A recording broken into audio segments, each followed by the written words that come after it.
Welcome to MacGyver's Workshop, where you never know what we're going to be working on next. If you're not too careful, you just might learn something.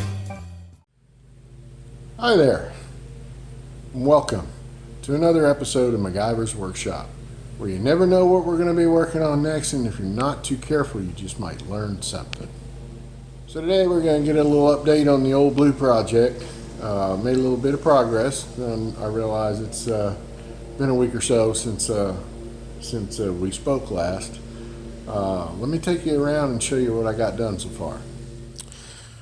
When I last left y'all folks, we were hooking up the exhaust and just kind of mocking it up, because this is not the actual engine that's going to be used. The actual engine's off at the machine shop, but it's nice when you have a donor vehicle with everything the same, because that way I can, work on other stuff while I'm waiting on the machine work to get done. So you have to forgive the noise there. Tammy's out mowing. But we got our exhaust going here, and we've got it all hooked up now. And cut our intermediate pipe to length, and got our 460 muffler on there, the big block V8 muffler. That way the little 306 will breathe good and still be quiet, because we're not making a hot rod here. It's we want it to pretty much look as stock as possible, but have just a little more oomph and efficiency. And if it can breathe better, then yeah, we'll be a lot better off. So there is one of the hangers I had to make. So I've got it bolting up underneath the cross member there, similarly to how the factory one did. Of course, the factory one was long gone on this donor truck. And then I've got the other part there, and it bolts onto the muffler. It's not welded or anything, so when this muffler rots out, which it eventually will, you just unbolt it, and as long as you use the same part number muffler, you'll be able to bolt it onto the new one. And then we got our tailpipe in place. I always wondered whoever thought it was a good idea to put all these dang stickers all over these pipes, knowing good and well that pipe's going to get hotter than Hades and burn those labels off, and it's going to stink. But now here's the other little bit of MacGyvering I had to do, because all the pipes now come with a wire hook on them, and I guess they did that to cut down on the number of part numbers they had to stock. But unfortunately, that means when you have a older model that used a different style bracket, you have to make some modifications. So I made up a new hanger there with the hook on it, and we can use the rubber rings or hangers, and it looks a little better than your traditional auto parts store universal exhaust hanger, and it holds everything in there good and sturdy. And then of course the tailpipe, it's a lot bigger than the factory 6-cylinder pipe. So again, this is off of the 460 single exhaust truck, so she'll breathe a lot better. And then we'll move on to the intake and the carburetor. Finally got my carburetor in yesterday, and as I said, it's really a good thing having a donor vehicle with like parts, so I can get a lot of this MacGyvering stuff out of the way, while the other engine's off at the machine shop, because we put a different intake manifold on here. That's your, I mentioned it before in a previous video, the Offenhauser. This is the C series, which just has the big open runners on it. It's not like a dual port or anything like that. And of course we've got our Rochester Quadrajet on here. I know all you Holly guys are out there are going to be hating on us, but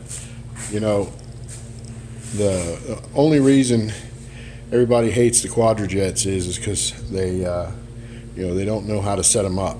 And once you get a Quadrajet set up and dialed in, it's just solid as a rock, and you never have any trouble out of them. And being a spread bore carburetor, you've got two tiny little primaries to run off of most of the time, and then the only time you really start wasting gas is if you really dump your foot in it and open up those huge secondaries.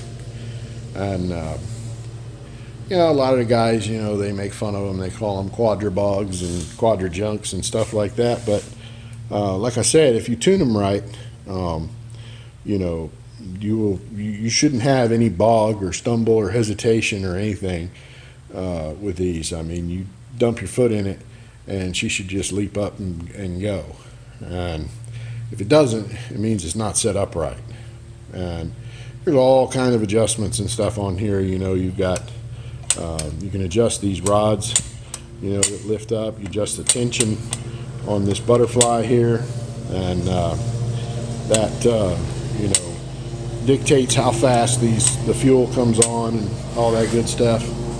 And then you got your part throttle tip-in adjustment under this little plug right here. You can adjust when it transitions from primary to secondary, and so it's an infinitely adjustable carburetor, and you just have to know how to do it. And and the Hollies, really in reality they're just as complex as the Quadrajets are, but more people played with them, and but I opted for the Quadrajet because the Hollies, most of them are a square bore, and the primaries are a lot bigger, so the fuel economy is going to be not as good as it can be with a properly tuned and dialed in Quadrajet. So then, of course, we have to make it work with a Ford. So the regular throttle cable on the Ford, on the 6-cylinder, comes across the valve cover here, and then there's a bracket that bolts onto the intake, and the carburetor on the one-barrel carter on the original manifold sat this way, and your throttle linkage was here. So we had to make some changes, and I went ahead and fabricated this bracket right here, and I've got a little whoop-de-doo going over the vacuum port back here. We'll use that to run with the PCV valve. Of course, we've got a little extra support here on one of the intake bolts, and we've got our little screw there that holds this in just like factory. And this is actually a piece of the original factory throttle cable bracket that we welded on to this new bracket that we made up. And make sure, had to make sure everything was angled right and the pull's right, and when you open the throttle, it opens up all the way. So we're good there. So well, that's where we're at with that so far. And the next thing I'm moving on to, we have to get the cab up on the rotisserie. I have to take the radiator support off of there, set it aside, and I've already started getting ready to take the cab visor off. I've already taken the little light assemblies out of there, and then I'll have to drill these rivets out that are all around the visor's fiberglass, and get that off of there. Then I can get the trim off, and then get the windshield glass out, and we'll get it up on the rotisserie and get it ready to start putting the floor pans in. And also I have to modify this part right here. Pretty sure I can modify it to work with the actual factory air box. I believe all I got to do is cut one more hole, but if not, then I'll run back down the pull apart and cut that section of firewall out of the donor truck and bring it back and hook it up. But I'm hoping I don't have to do that anyway. And then here's all the other lights here. It's really kind of interesting. You know, I don't know who made that visor. I never saw any kind of brand identification on it or anything. We know it's aftermarket because the owner told me that her dad bought it back in the day after he got the truck. But these cab lights that go up in here, they're actually off of a Freightliner semi. It took me forever to hunt these things down and find them, you know, that would actually fit in there. And because these lenses are all, you know, fogged out and perished, and with everything else being brand new, if I left those in there, you know, it'd be kind of obvious. So, but so I wanted to try and find them. You know, if I couldn't, well, you know, I just have to deal with it. But I did find them, and they weren't very expensive. They're only about like $4 a piece. So I went ahead and got them, and then I ordered, you know, LED bulb replacements. So we'll have all LED lighting in there. The only thing I wasn't able to find were these trim rings that went around these lights, and Freightliner didn't use them. So I don't know if the company made these one-off, but they're plastic, and it's like chrome-plated plastic, kind of like your, you know, little hobby model that you build. And of course they look like crap, so not sure what I'm going to do. I'll see how it looks without the rings, and then if it doesn't look good, then I'm going to have to dip these to get the chrome off of them. There's a couple different methods you can do. You can dip them in you know, like oven cleaner, or something with lye, that or sodium hydroxide. That'll take the chrome off and it won't hurt the plastic. And then I'll just have to maybe, you know, shoot them with high temperature flat black or something, because chrome spray paint is going to look nasty. So it'll have a slightly different look, but you know, we'll just have to go from there. And then of course they didn't think to put stainless steel screws in, so they just got all rusted to heck, and they just screwed them straight into the fiberglass, which, you know, is not really a good idea. So I'll get those little slide on clippy things that you know, slide on over there, and then that, you know, will be what the screw threads into, and it'll hold a lot better. You know, make it a little better for the last a little longer. And once we get the visor off, then we'll, like I said, I'll pull the windshield glass out, and then we'll get that taken care of there for the HVAC. Then we'll get her up on the rotisserie, and then we'll have to find me a plasma cutter and order the replacement floor pans in, and we'll have to cut the floor out and put the new pans in. Well, then once we get all done with that, we've also got to do the cab corners in the back, and then we can worry about stripping it down and getting it ready for paint. This is why whenever you're doing something out of a junkyard, you never make any assumptions.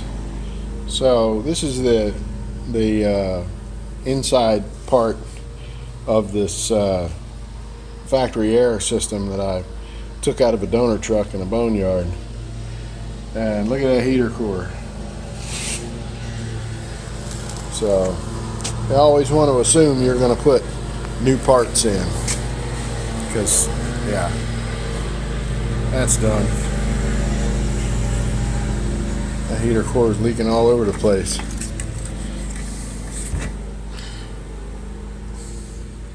Yep, she is junk.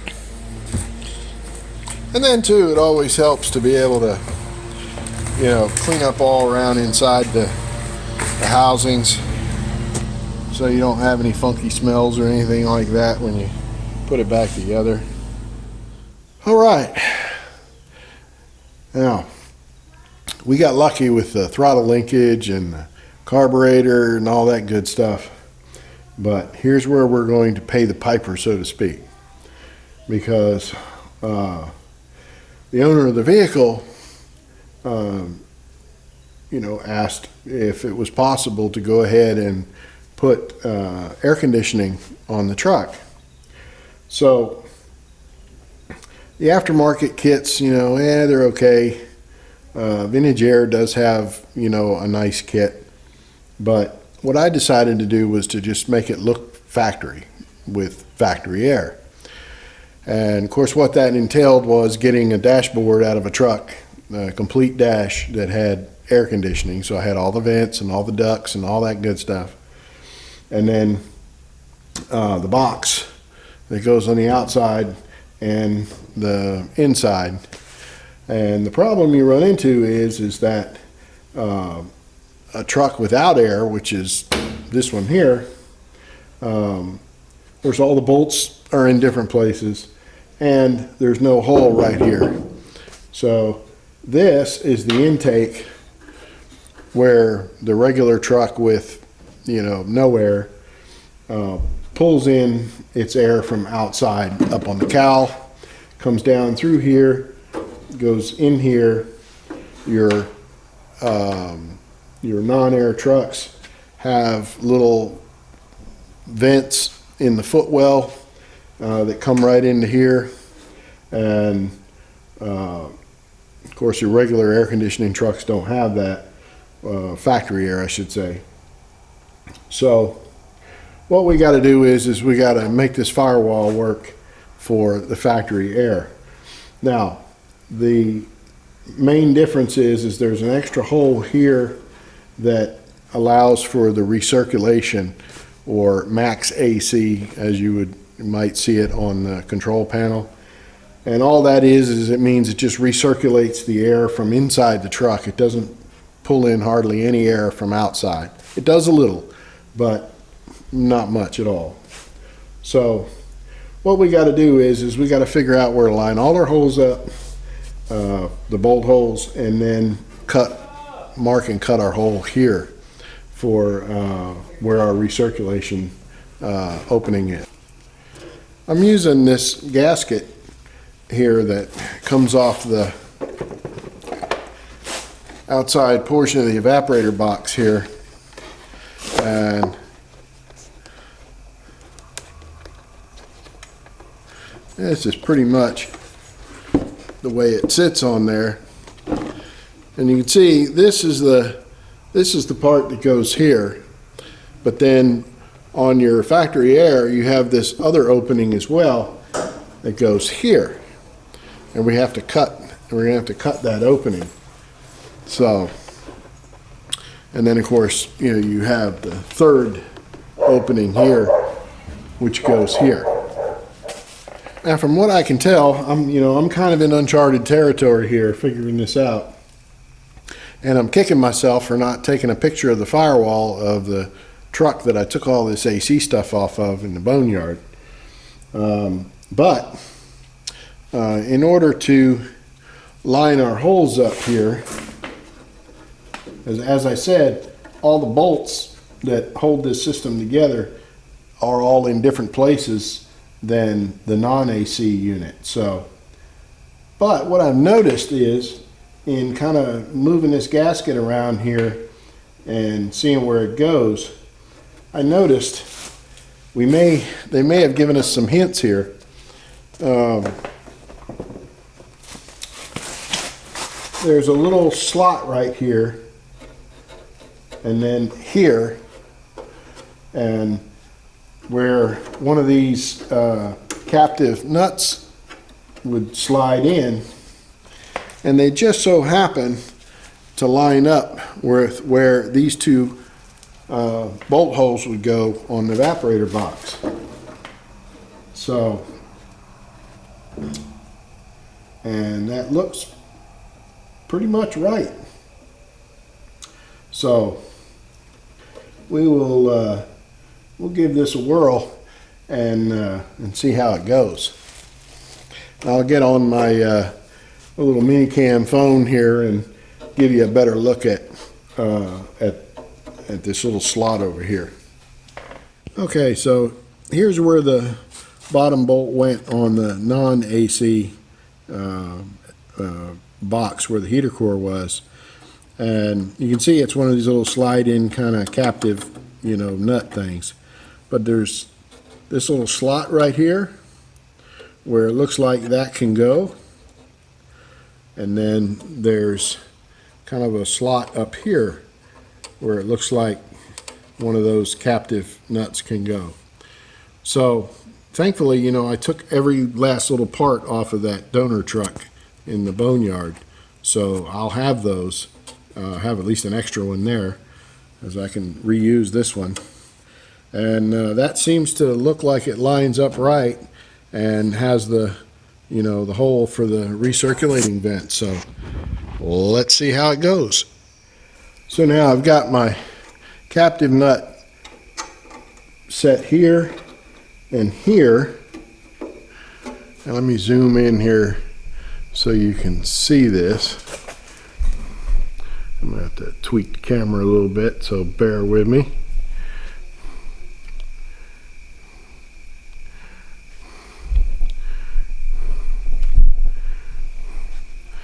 Okay, come on, focus. There we go. So I got that one there, and then I've got that one here. Okay, now this hole is where the original one was for the non-AC, but we'll be able, that one will be covered up and sealed, so we don't have to worry about that. So let's line our gasket up here and see what it looks like. And if that works, then that would put us right about where we need to be. Now we're going to be into our old hole where we're going to be into our old hole here where the control cable came out of on the non-AC truck. But I think, you know, we can weld a plate in there to seal that up and then drill it, because this one here goes through and pulls through on the inside box. So, yeah, I do believe that'll work. All right, so I laid my gasket up here and kind of worked with the evaporator box as well and made sure I lined up on this hole okay. And let me zoom in just a wee bit here. And you can see where I've kind of made some marks with a Sharpie. And there's some down here as well. And what we'll do, one thing that I noticed, let me zoom back in again here. You'll notice there's some pinch welds here. Okay, so if you follow the gasket exactly, you're going to run into the lap of the metal here. So what we're going to have to do, we're going to come in just a little bit and cut down, so we'll come right down alongside that reinforcement there, and that way we'll still have plenty of air, plenty of hole there. It's just an open hole inside the cab, and all it does is pull air from inside the cab and recirculates it through the system instead of it pulling from here. So you know, we're not going to do any harm that way. So we'll move that over and cut our little hole out here. And I've already marked where I had my captive nuts here, so I'll drill those, and we'll hope and pray this works. Hey, Maddie. I got Maddie, the MacGyver's workshop dog here. She's all wet because she's been playing in the puddles, haven't you? You've been playing out there in the puddles in the ditch. So what I did was, where that gasket went and where this other hole went, I went ahead and drilled it, because the inside portion of the box has like a little collar that sticks through there. And since we have to make sure that both inside and outside pieces line up before I go cutting any metal, you know, I want to make sure that you know, I've got everything lined up right.